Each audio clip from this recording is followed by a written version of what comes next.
Good morning and welcome to This Week. A monumental man. He no longer belongs to us. He belongs to the ages. Nelson Mandela, revolutionary, prisoner, president, and prophet. Sometimes it falls upon a generation to be great. Let your greatness blossom. This morning, how he transformed our world, the lessons for our politics today, and a look back at his remarkable interview with Ted Koppel just days after leaving prison. To spend 27 years at the prime of your life is a tragedy. Then, from Wendy's to the White House, America debates inequality, growth, and fairness. We tackle it here with two key senators, plus James Carville and Mary Matlin join our Powerhouse Roundtable, right here this Sunday morning. From ABC News, This Week with George Stephanopoulos starts now. Hello again. In South Africa today, preparations for the most massive memorial service in memory. Pope Francis, 4 American presidents, the Dalai Lama, dozens of world leaders will be there Tuesday to remember a giant of our time. And this morning, we're going to reflect on Nelson Mandela's legacy, his impact on America's politics, with several who knew him well and worked with him closely. First, let's go to ABC's chief foreign correspondent, Terry Moran, just outside Mandela's former home in Soweto. Good morning, Terry. I see the rain has just started all around you. That's right, George. Right now, the rain has just opened up on this scene here, but it hasn't dampened the spirits here in Soweto.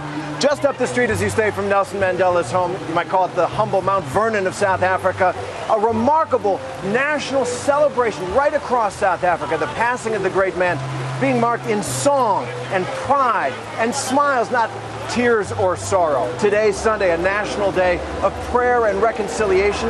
We were at the Regina Mundi Church here in Soweto. That was a center of resistance and sanctuary during the apartheid era.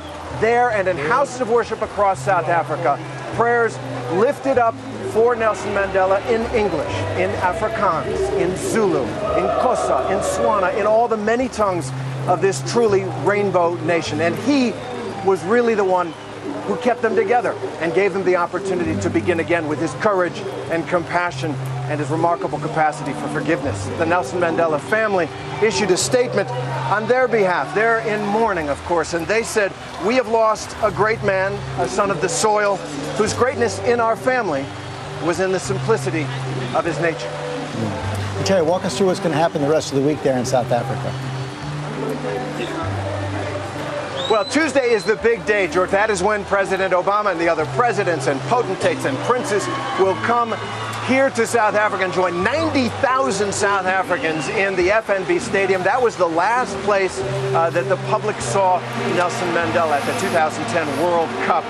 He was there, and he will be there in spirit as the country says its farewell to him. There will then be 3 days in which his body will lie in state so that people can come pay a personal tribute to him.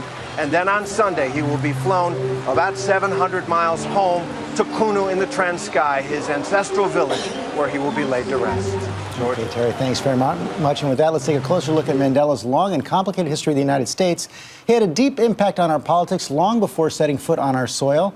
Here's ABC's chief White House correspondent Jonathan Karl on how Mandela prodded, consoled, scolded, and inspired American presidents. Nelson Mandela loomed large in America long before he was freed from prison. It was 25 years to take that man away. Inspiring a mass movement against racism and intolerance. Apartheid, no, we want freedom, yes! But Mandela's relationship with U.S. presidents has been far more complicated. When he was locked up in 1962, the U.S. government was silent. In 1966, Bobby Kennedy went to South Africa and took a stand against racism, giving the greatest speech he ever delivered. Each time a man stands up for an ideal, he sends forth a tiny ripple of hope. But from LBJ to Nixon and even Jimmy Carter, South Africa's apartheid government was actually a U.S. ally in the Cold War. As the anti-apartheid movement grew, a young college student named Barack Obama was inspired by Mandela to give his very first political speech. The man in the White House then said no to sanctions against South Africa, insisting they wouldn't work. But Congress defied Ronald Reagan and imposed sanctions anyway. Reagan took his own stand against apartheid by appointing America's first black ambassador to South Africa. Nelson Mandela should be released to participate in the country's political process. 4 years later, Mandela was finally free, greeted as a hero in his first visit to America, and warmly welcomed at the White House. Mr. Mandela, a man who embodies the hopes of millions. It was Bill Clinton with whom Nelson Mandela would develop the closest bond. Mandela, now president of South Africa, visited the White House during the darkest days of the Clinton presidency, and he gave his friend a boost. Our morality does not allow us to desert our friends. A friendship Clinton treasures to this day. We just hit it off. I just adored him, and he was always, he was a true friend. Mandela, as an ex-president, met with George W. Bush in 2005, but there was no love lost there. Mandela was one of Bush's harshest critics when it came to Iraq. When we talked to Bush about the ailing Mandela earlier this year, there were no hard feelings. He promoted freedom and was a really great leader. He was smart and capable and made his mark.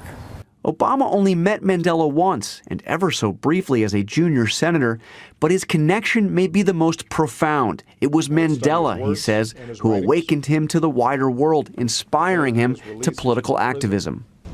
He gave me a sense of what human beings can do when they're guided by their hopes and not by their fears. In other words, there might not be a President Obama if it weren't for Nelson Mandela.